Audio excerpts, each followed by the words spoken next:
sobre problemas. Todas as famílias enfrentam problemas. Todos os casais enfrentam problemas. Aliás, todos nós enfrentamos problemas. E o tema da mensagem de hoje é: quando os problemas parecem não ter solução. Quando os problemas parecem não ter solução. Quantas vezes a gente não enfrenta isso, né? Uma dificuldade que parece que não vai acabar, uma situação difícil, e você ora, você chora, você geme, você passa por tantas situações, você deseja que aquilo acabe logo. Todos nós enfrentamos. E a Bíblia, ela é maravilhosa, porque ela nos transmite princípios de vida. E uma das coisas que a palavra do Senhor mais nos leva a entender e a perceber é que nós podemos e devemos confiar no Senhor. Eu quero falar um pouco sobre a experiência de um pai. Um pai que teve o seu filho com uma questão espiritual muito séria. E ele enfrentou dificuldades. Ele gastou muito tempo lutando pela vida do seu filho.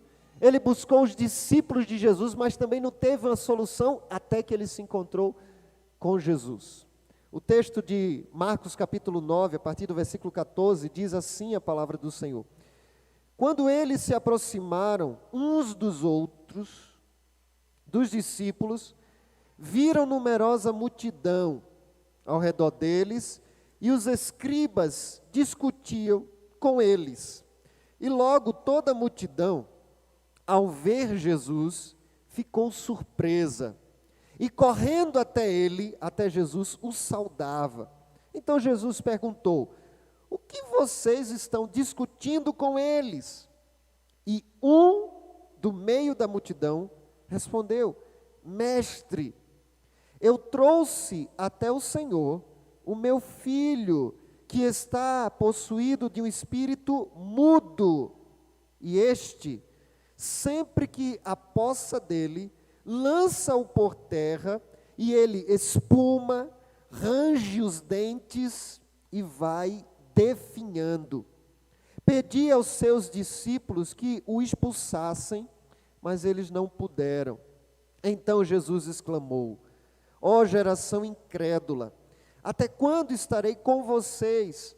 Até quando terei de suportá-los? Tragam o menino até aqui. E eles o trouxeram. Quando ele viu Jesus, o espírito imediatamente agitou o menino com violência, e caindo ele por terra, revolvia-se espumando. Jesus perguntou ao pai do menino: há quanto tempo isso está acontecendo com ele? O pai respondeu: desde a infância, e muitas vezes o tem lançado no fogo e na água para o matar. Mas se o Senhor pode fazer alguma coisa, tem compaixão de nós e ajuda-nos. Ao que Jesus respondeu: se o Senhor pode, tudo é possível ao que crê. E imediatamente o pai do menino exclamou: eu creio, ajuda-me na minha falta de fé. Vendo Jesus que muita gente estava se reunindo, repreendeu o espírito imundo, dizendo-lhe: espírito mudo e surdo, eu ordeno a você, saia desse menino e nunca mais entre nele. E ele, gritando e agitando muito, saiu, deixando como se estivesse morto, a ponto de muitos dizerem: morreu. Mas Jesus, tomando pela mão, o ergueu, e ele se levantou. Quando Jesus entrou em casa, seus discípulos lhe perguntaram em particular: por que nós não pudemos expulsá-lo? Respondeu Jesus: esse tipo de espírito só pode ser expulso por meio de oração. Amém? Vamos orar mais uma vez. Deus, diante da tua palavra que é viva, eficaz, nós louvamos o teu nome, porque a tua palavra, por meio da tua palavra, o Senhor não somente criou toda a existência humana, mas também o Senhor tem sustentado as nossas vidas pela tua palavra. E nessa manhã em que nós lemos mais um trecho da palavra do Senhor, a nossa oração é: fala conosco, nos encoraja, nos fortalece. Ó Deus, renova a nossa esperança em Ti e que possamos sair daqui encorajados e fortalecidos para vivermos para a Tua glória. É a nossa oração, em nome de Jesus. Amém. Quando os problemas parecem não ter solução, nós olhamos para a palavra de Deus, como eu estava dizendo, e ela sempre vai nos mostrar que é fundamental a gente confiar em Deus, confiar em Jesus e no que Ele pode fazer. Todos nós enfrentamos dificuldades e quando a gente está passando pela dificuldade é certo de que a gente se desespera. Aqui a palavra de Deus está compartilhando a história de vida de um pai que buscou a solução em Jesus. Semana passada, pela manhã, o nosso diácono e seminarista Geiel falou sobre uma mãe que buscou Jesus. Quantas lições sobre oração a gente não aprendeu na mensagem do domingo passado. Se você não pôde estar aqui, está lá no canal da igreja, você pode assistir novamente a mensagem.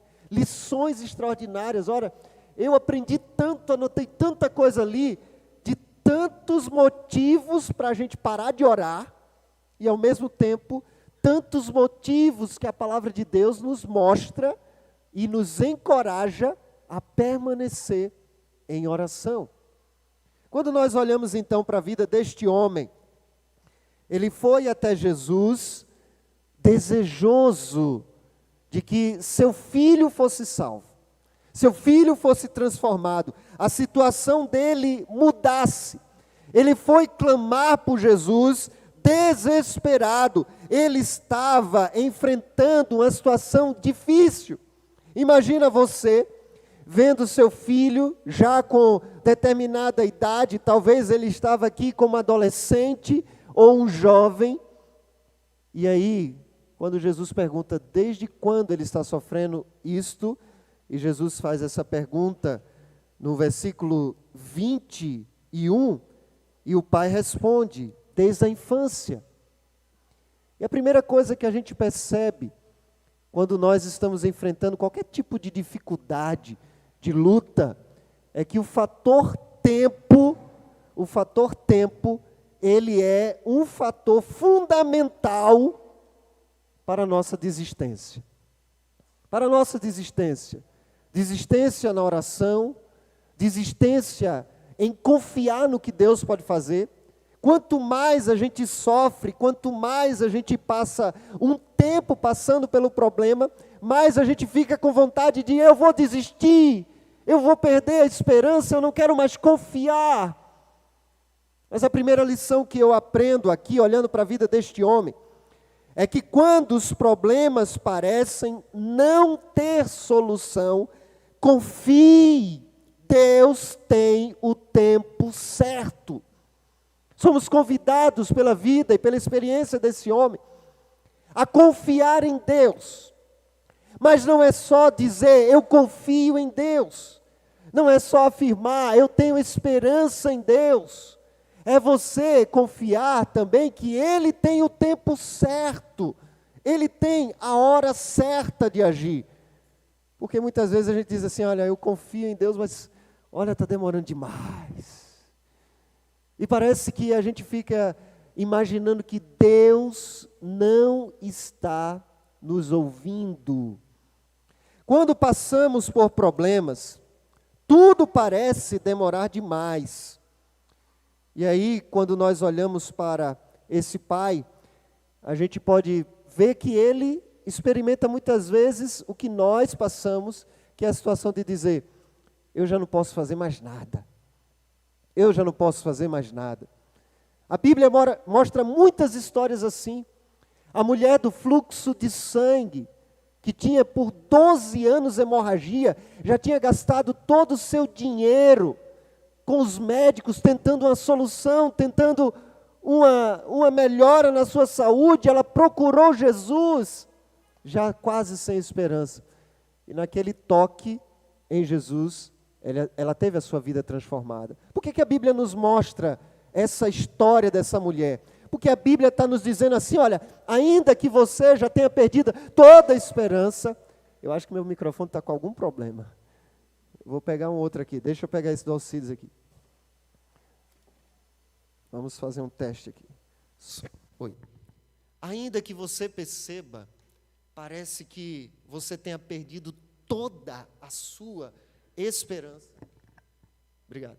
Toda a sua esperança, o que a Bíblia está o tempo todo dizendo, olha, você pode continuar confiando. Deus tem o tempo certo. Deus tem a forma certa de agir. Confie. Ele está te vendo. Ele está te ouvindo. Quando os problemas parecem não ter solução, confie. Deus tem o tempo certo. Aquele pai procurou possivelmente ajuda entre seus amigos, talvez até algum médico. Procuraram os discípulos de Jesus, mas nem os discípulos de Jesus conseguiram expulsar aquele demônio, aquela situação, naquele momento. Mas aí ele teve um encontro com o Senhor Jesus. Eu fico imaginando a grande expectativa daquele homem quando ele chegou perto de Jesus. A Bíblia sempre vai mostrar, e é muito interessante, um fator que também sempre parece que é um impedimento para a nossa cura, para a nossa salvação, para a nossa restauração, ou mesmo para a solução de um problema, que é a multidão.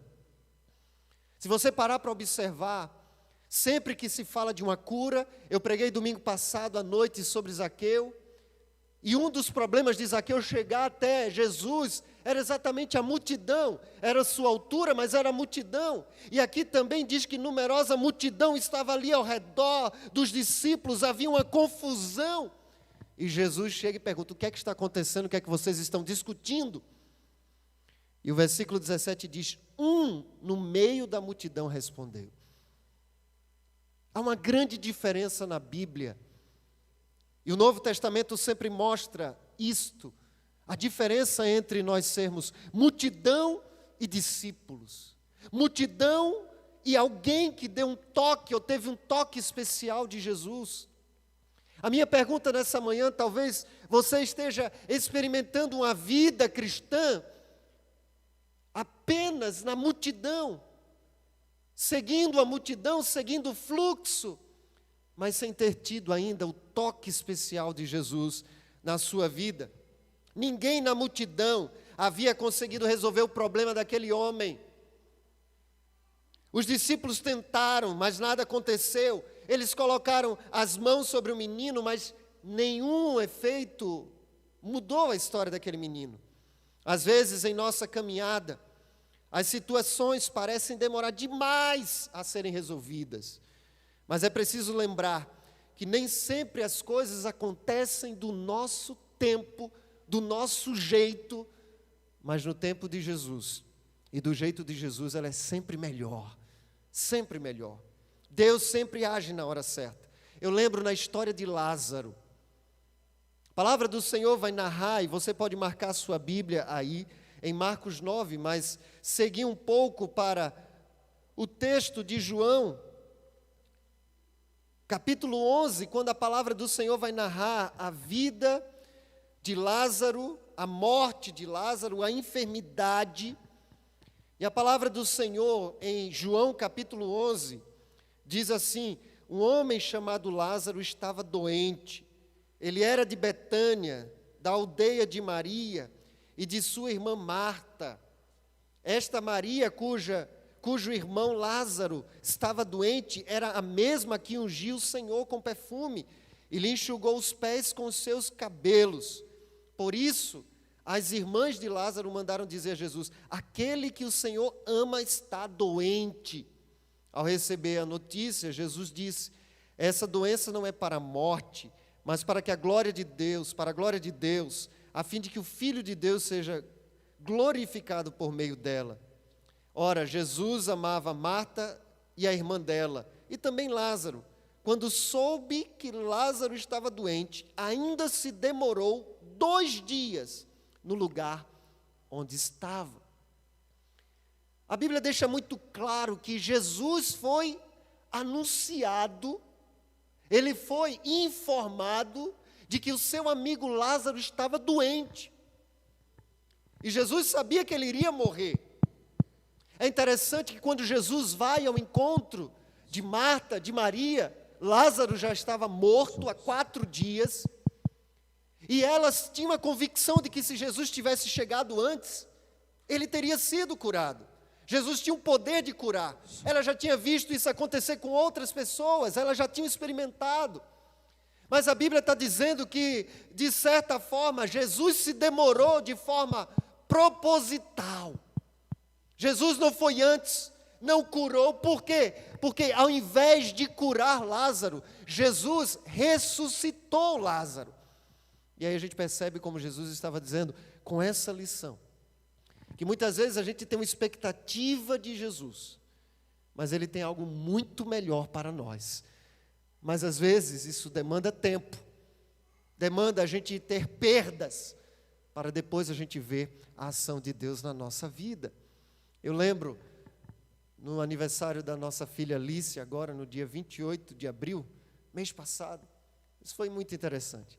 A gente separou um dinheirinho, não dá para fazer muita festa nesse tempo de pandemia, mas a gente separou um dinheirinho para comprar um presente de aniversário para ela. E aí a gente foi numa loja, uma loja que tem, ela diz que tem tudo lá. Loja americana ali, lá no Shopping Resende. Tem de tudo. E ela disse, essa loja tem muitos brinquedos, então vamos nessa loja. E é bom porque o preço dos brinquedos lá são muito mais acessível. E nós fomos lá.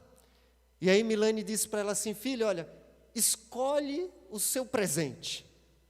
E aí a gente pensou assim, olha, e dissemos a ela, olha, se tiver dentro do orçamento, do valor que a gente reservou para o seu presente, a gente vai dar para você. E ela foi lá e olhou, escolheu um negócio, mas irmãos, o negócio era muito legal, mas era baratinho, era 10% do valor que a gente tinha separado para ela. E ela ficou agarrada com aquilo, ia para um lado, olhava uma coisa, mas jogava mais aquilo. Ficou no braço dela. E a gente pensou, puxa, a gente poderia dar uma coisa até melhor para ela, mas ela escolheu aquilo. No final, Milane perguntou, filha, é isso que você quer de presente? Ela deu a Milane e disse assim, mamãe, escolhe você. E aí a gente teve a oportunidade de mostrar um presente que a gente sabia que estava exatamente no valor que a gente podia pagar. E ela gostou demais. E a lição que eu aprendi naquele momento é que quando a gente deixa Deus escolher para nós, Ele tem o melhor do que nós podemos escolher. A nossa perspectiva ela é tão pequena, tão limitada, como da nossa pequena Alice de 6 anos, que ela gostou de algo, sim, era simples, a gente poderia ter comprado, mas quando a gente mostrou algo que estava um pouco mais caro, mas estava dentro do valor que nós queríamos dar para ela, ela se admirou muito mais. Quando nós confiamos que Deus tem o melhor, a gente descansa e a gente não fica tentando fazer as nossas escolhas do nosso jeito. Ele sempre tem o melhor. Então, quando os problemas parecerem não ter solução, confie, Deus tem o tempo certo. Olha só, Marta e Maria devem ter ficado chateadas com Jesus. Chateadas. E eu sei que muitas vezes a gente passa por isso, de ficar chateado com Deus, chateado com Jesus. E aí, provavelmente, quando elas falaram, Jesus, se o Senhor tivesse aqui, eu não acho que elas falaram tanto assim não, falaram, Jesus, se o Senhor tivesse aqui, o Senhor teria curado. Mas elas não estavam percebendo que Deus tinha algo melhor para elas. Uma experiência muito mais extraordinária. Aí Jesus disse para Marta, olha, se creres, você vai ver a ressurreição. E ela diz, eu creio que vai ter a ressurreição do último dia, mas Jesus não estava falando, não é o do último dia ainda não. Eu estou falando do aqui e do agora. Quando nós olhamos para a vida do pai desse menino, que não tem nem o nome registrado, que passou muito tempo vendo seu filho doente, sofrendo. Irmãos, eu fico imaginando a dor de um pai, vendo seu filho sendo jogado no chão, de um lado para o outro, de um lado para o outro. Olha, ontem Estava meio frio, mas às vezes dá um calor, e a gente bota tanto pano lá em casa para a gente dormir. É uma coxa embaixo, coxa em cima, parece um sanduíche, a gente fica espremido. Então, depois de passar frio, você fica com calor. A nossa filha, Ellen, começou a coçar, eu acho que estava dando calor de tanto pano que Milane colocou nela. Mas de tanto ela coçar, eu comecei a ficar preocupado. O que será que ela está coçando? A gente já tirou esse tecido que talvez estava irritando. E eu fico imaginando uma coçada lá na perna, já estava me preocupando de tanta agonia. Imagina você ver o seu filho sendo jogado no chão, para um lado, para o outro, e não é isso não. O pai está dizendo que muitas vezes aquele espírito maligno jogou na água para afogar o filho dele, no fogo para matar o filho dele. Um desespero, mas o que a Bíblia está dizendo é que Jesus Cristo, Ele tem o tempo certo, Ele tem a forma certa, mas Ele tem cuidado de nós e de todo aquele que busca o Senhor para ter a sua solução. Meus irmãos, nós podemos confiar em Deus, nós podemos confiar no que Ele pode fazer na nossa vida.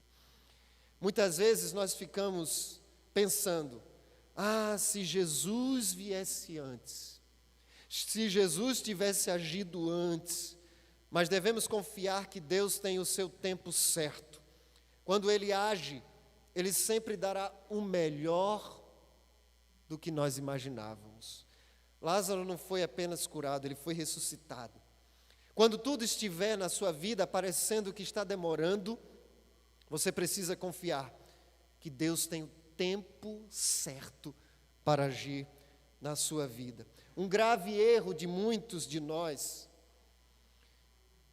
que muitas vezes prolonga ou retarda a solução dos nossos problemas, é exatamente a gente procurar as pessoas erradas, na forma errada, na ordem errada. Não é que nós não podemos procurar médicos, não é que nós não podemos buscar conselhos com pessoas, tudo isso a Bíblia ensina que nós devemos fazer. Mas a ordem deve ser correta, ou seja, a primeira pessoa que nós devemos procurar é Jesus. Quando a gente procura Jesus em primeiro lugar, Ele vai nos levar aos médicos certos. Quando procuramos Jesus em primeiro lugar, Ele vai nos levar aos conselheiros certos que podem nos aconselhar. Ele vai nos levar às pessoas certas. Aquele homem procurou alguém, não teve solução. Procurou a multidão, não teve solução. Procurou os discípulos de Jesus, naquele momento não tiveram a solução. Mas quando encontrou Jesus, ele teve a solução. O pai do menino procurou os discípulos, eles também não puderam ajudar. Há um hino no nosso inário para o culto cristão, hino 202. O nome do hino é Ele é meu e teu Senhor. E esse hino expressa bem o porquê nós podemos confiar. Olha o que diz a letra desse hino. Ele diz assim: se os problemas parecem não ter solução, quando as mágoas inundam o teu coração, há alguém que atende a tua oração, Jesus Cristo, o Mestre e Senhor. E aí o refrão diz assim: Ele é o dono da chuva, do sol e do ar, é o Senhor da alegria, da dor, do chorar. Ele é o dono dos montes, do céu e do mar, é o Senhor das crianças, das preces, dos hinos. Ele é meu e também teu Senhor. Quando o hino está dizendo que Ele é meu e também teu Senhor, Ele é o dono da chuva, do sol, do céu, do ar, Senhor do mar, da terra. Ele está dizendo que Deus continua sendo soberano e Ele controla todas as coisas. Nós podemos confiar em Deus. Então, quando os problemas parecem não ter solução, devemos confiar no Senhor. E esse confiar é, peraí, eu não posso me desesperar. A minha vida não saiu do controle de Deus, Ele ainda está segurando. Se está demorando, é porque Ele permite que demore. Se está ainda doendo, é porque talvez ele tenha algo melhor ainda mais à frente. Essa é a esperança que a palavra de Deus sempre nos mostra. Ela nos encoraja a confiar. Então, mesmo que pareça que esteja demorando, confie. Deus tem o seu tempo certo. Amém, irmãos? Amém. Eu vou só ler o refrão, ou as duas outras estrofes, e prometo não cantar para não desesperar os irmãos. Ele é o caminho, a verdade, é a luz. Abre o teu coração e recebe Jesus. Tua vida é Cristo que agora conduz, pois Ele é teu mestre e Senhor. Como é bom caminhar nesta luz, nesta paz. Ele vive para sempre, Ele me satisfaz. Eu sou dele e a vida que Ele me traz é segura. Por quê? Porque Ele é Senhor. Você sabe o que significa Senhor? Senhor não é apenas o pronome de tratamento de respeito na nossa língua portuguesa. Senhor é exatamente dizer que Ele é o dono de tudo.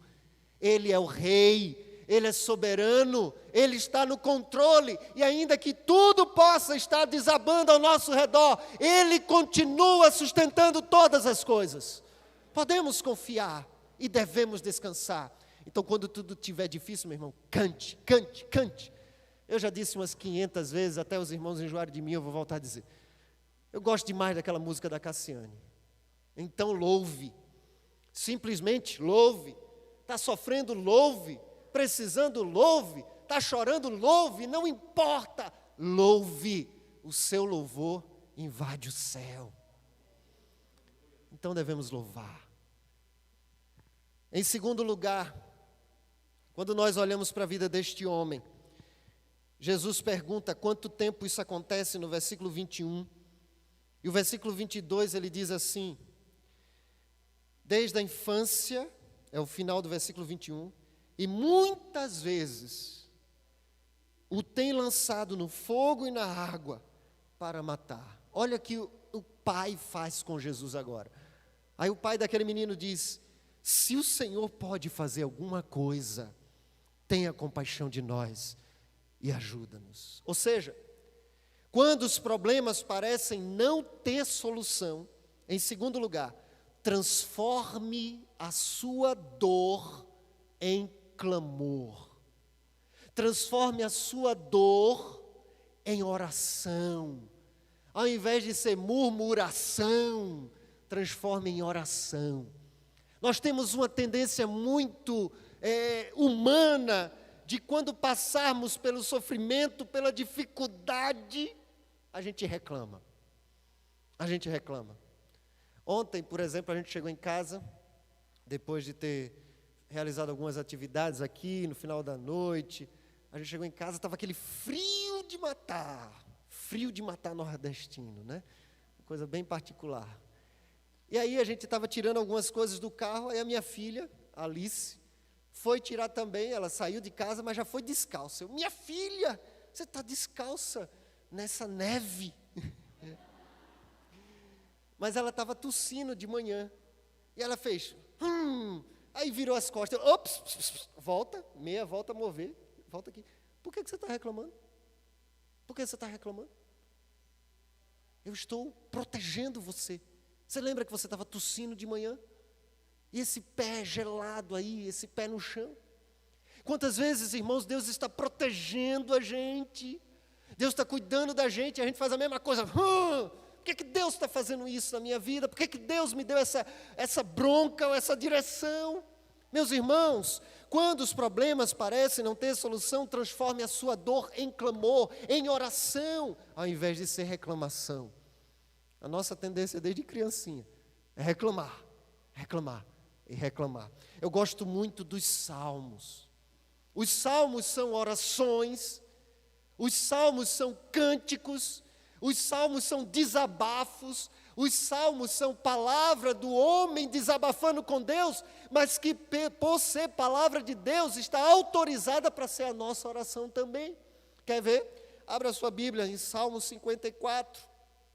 Eu vou ler alguns pedaços de alguns salmos aqui. Salmos de Davi. Davi, ele é tão extraordinário. Homem segundo o coração de Deus. Falho pra caramba, como eu e você.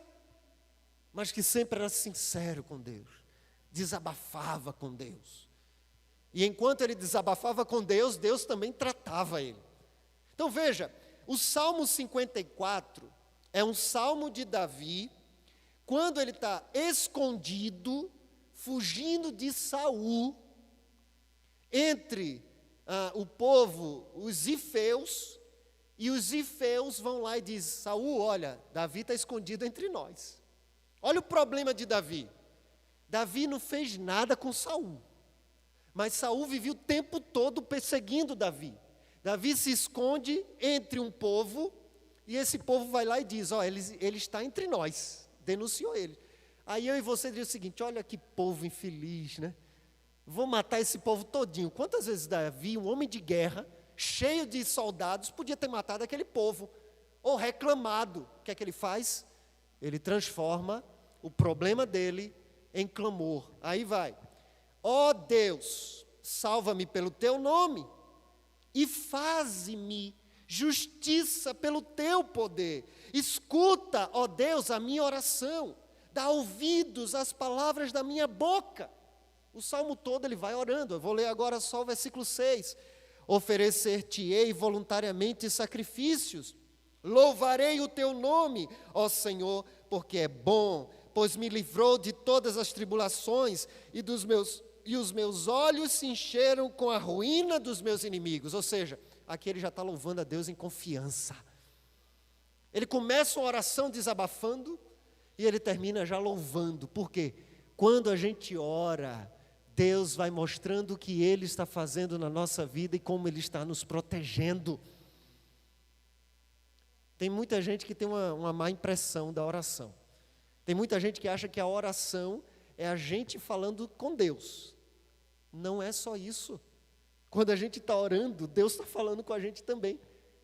Se a gente está em silêncio, porque muitas vezes a gente quer orar, a gente fala, mas quase nunca, no meio da oração, a gente faz aquela pausa para ouvir Deus falar. E muitas vezes a gente ora e se levanta e sai correndo para as nossas atividades.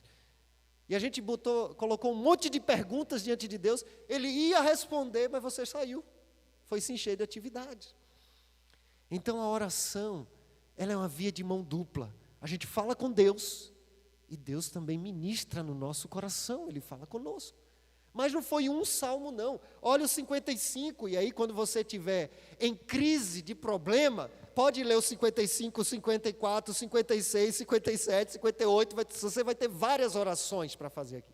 O 55, Davi, ele estava também orando, e ele começa assim: dá ouvidos, ó Deus, à minha oração, não te escondas da minha súplica, atende-me, responde-me, sinto-me perplexo em minha queixa e ando perturbado, e por causa do clamor do inimigo e da opressão do ímpio, pois sobre mim lançam calamidade e furiosamente me hostilizam. Como é que ele termina esse salmo? Olha o versículo 22 e 23.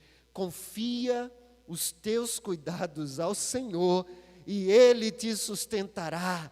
Jamais permitirá que o justo seja abalado. Tu, porém, ó Deus, os precipitarás à cova profunda. Homens sanguinários e fraudulentos não chegarão à metade dos seus dias. Eu, todavia, confiarei em ti. Olha a oração aqui, irmãos. Quando os problemas parecerem não ter solução, transforme o seu problema, a sua aflição, em clamor, em oração. Continua, 56. Tem misericórdia. Olha, esse hino 56 é quando os filisteus prenderam Davi, né? Hino de Davi, quando os filisteus o prenderam em Gade. Ou seja, agora Davi está preso. Ele estava fugindo, ele estava sendo ameaçado, agora ele está preso. O que é que ele faz? Reclama? Não, ele vai orar. Ele clama. Tem misericórdia de mim, ó Deus, porque o homem procura ferir-me e me oprime, planejando todo dia. Os que me espreitam continuamente querem ferir-me. E são muitos os que atrevidamente me combatem. Pula lá para o versículo 10, o finalzinho do capítulo. Em Deus, cuja palavra eu louvo, no Senhor, cuja palavra eu louvo, neste Deus ponho a minha confiança e nada temerei. Que pode me fazer o homem? Nada. Que Deus não permita. Nada. A gente teme muitos problemas. A gente teme pessoas, a gente teme situações, a gente teme adversidades, a gente teme o futuro, mas o que pode fazer qualquer pessoa sem que seja permissão de Deus? Nada. Ninguém pode tocar na sua vida se Deus não permitir. Então, se algo acontecer, é porque está na soberania de Deus, no controle de Deus, e você e eu podemos confiar e descansar. Amém, irmãos? Quando você se desesperar, transforme o seu problema, o seu desespero, em clamor, em oração, em louvor a Deus. 57, tem misericórdia de mim. Olha, esse 57 é quando Davi, fugindo de Saul, foi parar numa caverna. Eu fico imaginando, eu gosto muito de ler a Bíblia e a história de Davi. Meus irmãos, Davi, enquanto Saul não morreu, Davi teve uma vida de fugir o tempo todo de Saul. Era uma vida fugitiva. E mesmo depois que ele se tornou rei, como se não bastasse, o filho dele também começou a perseguir ele, depois que grande queria tomar o reino do pai. Um homem de aflições, mas é um homem cheio de aflições como Davi, que ele diz: o Senhor é o meu pastor, nada me faltará. Ele me faz andar em pastos verdejantes, guia-me pelas veredas da justiça e refrigera a minha alma. Ainda que eu andasse pelo vale da sombra da morte, não temerei mal algum. Por quê? Porque tu estás comigo. Ele aprendeu a confiar no Senhor. E aqui no 57, quando ele está numa caverna, ele diz: tem misericórdia de mim, ó Deus, tem misericórdia, pois em ti a minha alma se refugia. Ele não estava refugiado na caverna. Olha que fundamento extraordinário para a nossa vida. Ele estava numa caverna física, mas o verdadeiro refúgio dele era Deus. Eu me refugio em ti. E continua: à sombra das tuas asas me abrigo, até que passem as calamidades. Você lembra o que é que diz o outro salmo? Aquele que habita no esconderijo do Altíssimo, à sombra do Onipotente, descansará. Olha que coisa extraordinária. E aí, Davi, como nos outros salmos, começa desesperado, mas olha como ele termina, no versículo 7 ao 11 do 57. Firme está o meu coração, ó Deus. O meu coração está firme. Cantarei e entoarei louvores. Desperta, ó minha alma, desperta lira e harpa. Quero acordar a alva, render-te-ei graças entre os povos, cantar-te-ei louvores entre as nações, pois as tuas misericórdias se elevam até os céus e a tua fidelidade até as nuvens. Ser exaltado, ó Deus, acima dos céus, e em toda a terra esplenda a tua glória. Então olha só que coisa extraordinária. Quando Davi ele orava, ele começava aflito e ele terminava louvando e confiante. Quando a gente reclama, a gente começa aflito e termina desesperado. Sabia disso? Ao invés da gente ser curado, tratado, se a gente só reclama, a gente começa a nossa reclamação aflito e vai terminar desesperado, vai terminar num estado pior do que o que a gente começou. Mas a Bíblia está ensinando o segredo. Deixa eu contar só um detalhe para vocês, eu já contei aqui na igreja. Em 2007, eu estava passando por um deserto tremendo na minha vida lá em Pernambuco. Minha cabeça estava uma confusão, desesperado, fazendo licenciatura em física, mas desejoso de ir para o ministério. Mas porque eu fazia licenciatura em física, eu trabalhava como professor, e como professor era o único recurso que a gente tinha na nossa família, só morava eu e minha mãe. O salário era o que eu tinha. Minha mãe não tinha salário. Aí eu comecei a pensar, se eu saio da faculdade, eu não tenho como trabalhar, se eu não trabalhar, não tem mais recurso aqui em casa, o que fazer? E eu confesso aos irmãos que as férias, julho de 2007, foi um tempo de sequidão na minha vida. Mas um dia eu tinha ouvido o meu pastor falar assim: quando você não souber o que orar, ore os salmos.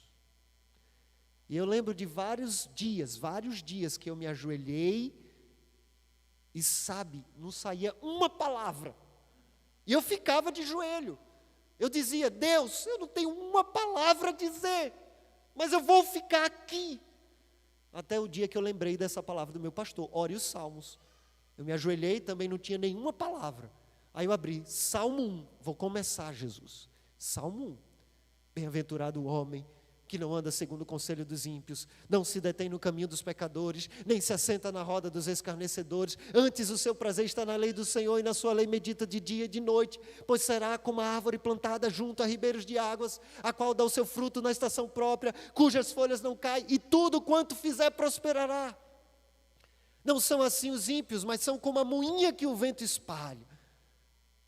Pois o Senhor conhece o caminho dos justos, mas o caminho dos ímpios perecerá. E eu disse: Senhor, que essa seja a minha oração. No outro dia, abri, Salmo 2, Senhor, o Salmo 2 vai ser a minha oração, porque não tem palavra alguma. E meus irmãos, enquanto eu orava os salmos, Deus estava tratando meu coração, cuidando do meu coração. E o final do ano de 2007 foi um ano extraordinário, quando eu saí de Pernambuco, ganhei uma bolsa de estudo no Rio de Janeiro, e Deus trouxe um novo rumo para a minha vida.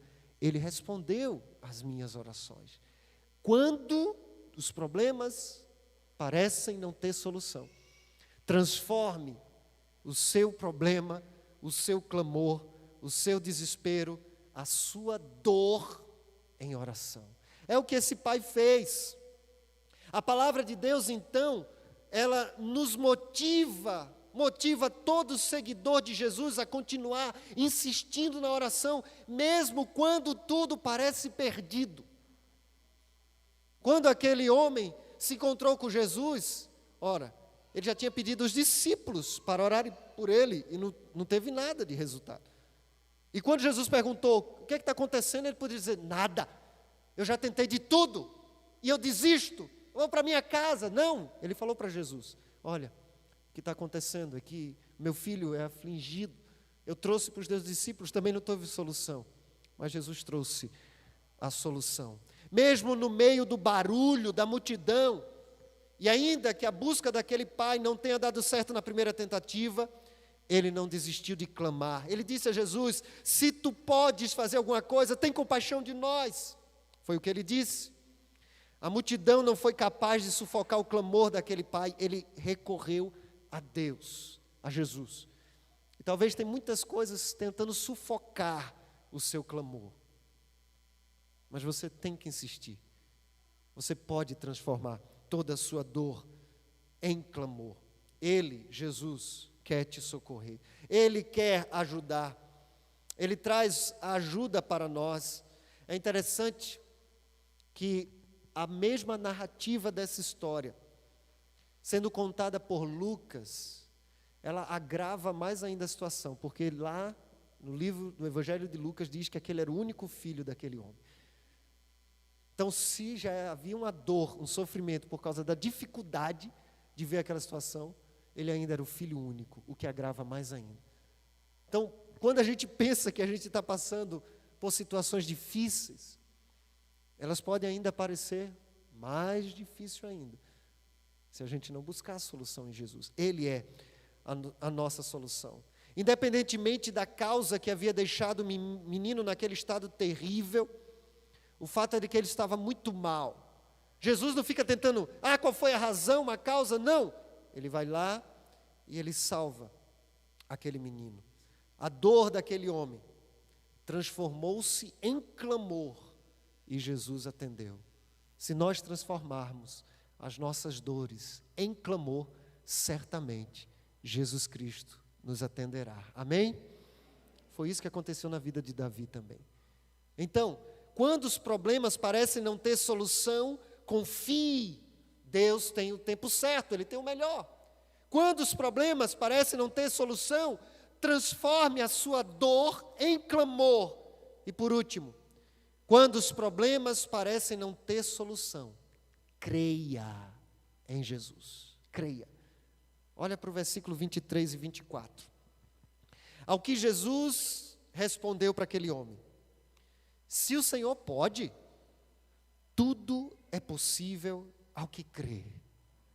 E imediatamente o pai do menino exclamou: eu creio, ajuda-me na minha falta de fé. Essa foi a declaração daquele pai, e Jesus atendeu. Uma coisa que eu acho muito interessante aqui, é que confiar é você ter a certeza de que Deus está no controle. Mas crer, e crer está associado à fé. Hebreus capítulo 11, versículo 1 diz: ora, a fé é o firme fundamento das coisas que se esperam, e plena convicção das coisas que não se veem. Confiar é um tratamento no nosso coração. Confiar tem a ver com a gente descansar. Confiar tem a ver, que foi o primeiro ponto, tem a ver com a gente acalmar o nosso coração. Mas crer tem a ver com tomar atitudes de fé. Aquele homem foi até Jesus, tomou uma atitude de fé. Agora veja que atitude extraordinária de fé. Por quê? Porque Jesus pergunta: você crê? Ele diz: eu creio, mas ajuda na minha incredulidade. Imagina se a salvação, a cura daquele menino dependesse só da fé do pai, e ele mesmo admitisse: eu não tenho tanta fé assim não, Jesus. Mas foi fé, somente ele ser sincero com Deus. Foi fé. Eu gosto muito de uma história, e essa história está no livro Prepare-se para a Chuva, do Michael Cate. Talvez você já assistiu aquele filme Desafiando Gigantes, né? Aquele filme é produzido pela Igreja Batista de Sherwood, nos Estados Unidos, e lá tem um ministério só de produção de filmes. Desafiando Gigantes, A Virada, Corajosos, Prova de Fogo, tudo saiu de lá. Mas ele conta na história do livro exatamente a história de um diácono que dentro da escola batista daquela igreja começou a orar nos armários. Você vê isso no filme. Um senhorzinho de colete, que nem o que eu estava antes do calor chegar, ele ficava orando nos armários. E ele orava passando as mãos. E um avivamento aconteceu naquela escola. Porque quando a igreja ora, coisas extraordinárias acontecem. Mas aí, você que já assistiu, lembra que o treinador estava passando por um desespero, nada dava certo na vida dele. E aí aquele diácono chega para ele e diz assim: olha, 2 fazendeiros, eles precisavam muito da chuva para fazer a sua colheita, a plantação. Os 2 oraram: Senhor, manda chuva. Um orou e sentou na cadeira lá do seu terraço, da varanda da sua casa, e ficou esperando a chuva que Deus iria mandar. O outro orou e foi para o celeiro, pegou o carro de mão, as ferramentas e já a sacola, o saco cheio de semente.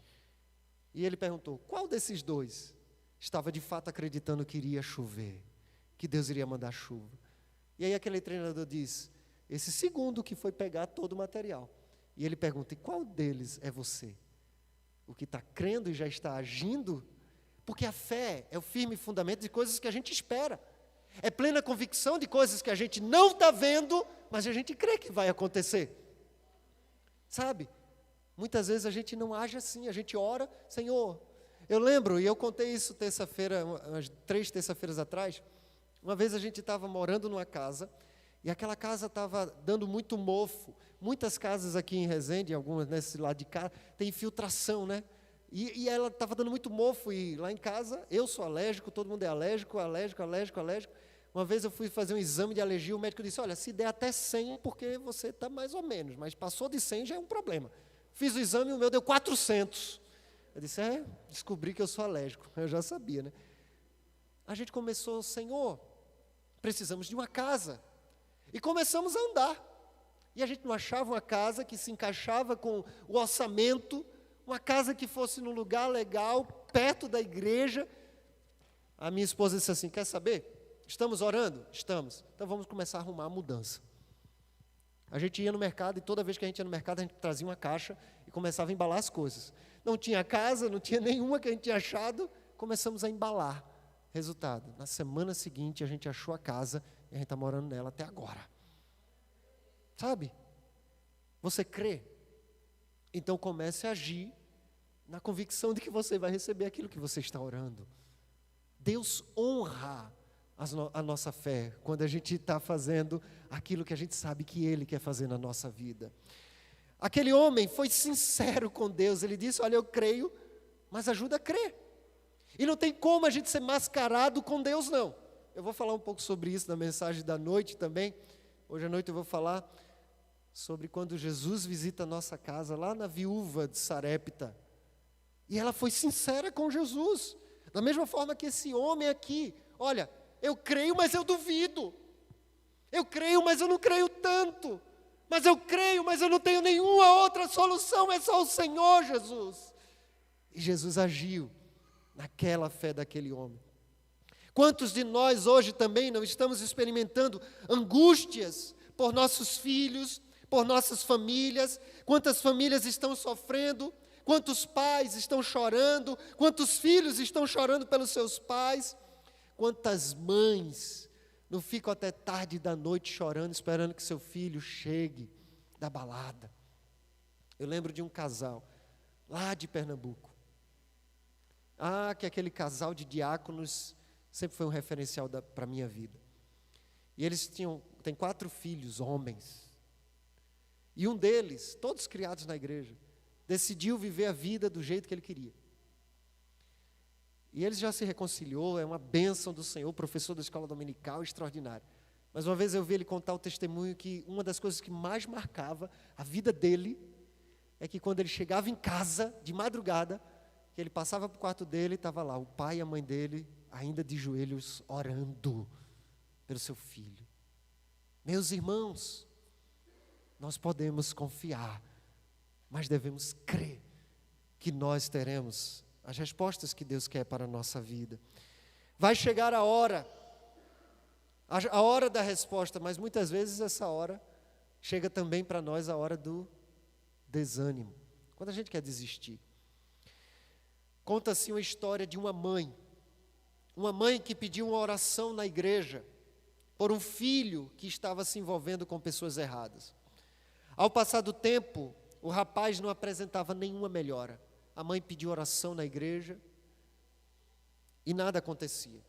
Então, ela decidiu pedir oração em todas as igrejas que ela conhecia. Orava na sua igreja, pedia oração nas outras igrejas, mas para a tristeza dela, as coisas só pioravam. Muito cansada de sofrer, já sem esperança de mudança, ela tomou uma decisão radical. E eu vou dizer que essa decisão é radical mesmo, porque uma mãe fazer isso. Ela disse assim: eu não vou orar mais pelo meu filho. Ela comunicou a decisão ao seu pastor, disse: pastor, não ore mais pelo meu filho. Eu já perdi a esperança. Ele não tem jeito. Certa vez ela estava chegando da igreja em casa, quando encontrou o seu filho muito assustado. E o filho disse: mãe, eu tive um sonho muito estranho. Sonhei que eu estava no fundo de um poço, quase morrendo, pedindo ajuda, desesperado, e ninguém me ajudava. Mas aí, foi quando a senhora apareceu e jogou uma corda. Eu a segurei e comecei a subir aliviado. Quando eu estava quase saindo do poço, não sei porquê, mas a senhora soltou a corda. E ela disse: eu sei, meu filho, eu sei porquê. Deus está me dizendo que eu não posso perder a esperança e que devo continuar orando pela sua libertação e a sua salvação. Talvez eu e você, a gente já cansou de orar por alguma coisa. Mas o que Deus quer nos dizer através da sua palavra hoje é que você não pode parar de orar. Não pode parar de segurar as cordas. Não pode. Não pare. Não pare. Enquanto há vida, há esperança. E mesmo que não tenha a vida, se Jesus quiser, Ele ressuscita. E eu vou dizer uma coisa a você. Tem essa frase diz: enquanto há vida, há esperança. Ela não é tão verdadeira não. Porque ainda que nós morramos, se morremos em Cristo Jesus, haverá a ressurreição dos mortos. E os mortos em Cristo viverão eternamente com Ele. Eu quero finalizar mostrando só um exemplo de Davi. Abra sua Bíblia aí rapidamente. Em 2 Samuel. Quando Davi pecou com Batseba, Davi adulterou, houve consequências trágicas na vida dele, sérias. E a palavra do Senhor diz assim, 2 Samuel 12:15, então Natã foi para sua casa, e o Senhor feriu a criança que a mulher de Urias teve com Davi. A criança adoeceu gravemente, daí Davi suplicava a Deus pela criança. Davi jejuava e, entrando em casa, passou a noite toda deitado no chão. Então os anciãos do palácio se aproximaram dele para levantar do chão, porém ele não quis e não comeu com eles. No 7º dia a criança morreu, e os servos de Davi ficaram com medo de informá-lo de que a criança estava morta, porque diziam: quando a criança está viva, falávamos com ele, mas ele não dava ouvidos à nossa voz. Como então vamos dizer a ele que a criança morreu? Ele poderá fazer alguma loucura. Mas Davi notou que os seus servos cochichavam uns com os outros e entendeu que a criança havia morrido. Então perguntou: a criança morreu? Eles responderam: morreu. Então Davi se levantou do chão, lavou-se, ungiu-se, trocou de roupa, entrou na casa do Senhor e adorou.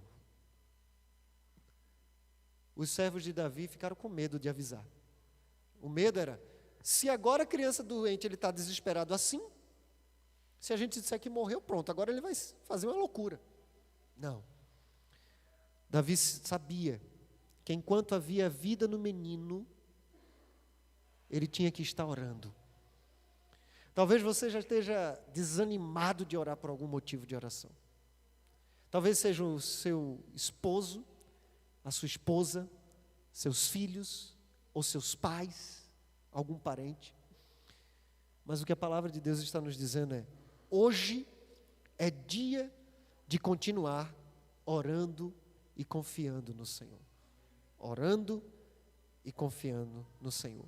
Se as suas forças estão acabando, seja sincero com Deus, como aquele homem foi. Eu creio, mas ajuda a minha incredulidade. Talvez você vai se ajoelhar e vai dizer: Senhor, eu não sei mais como orar, eu não quero orar, mas eu estou aqui porque eu sei que eu preciso. Seja sincero.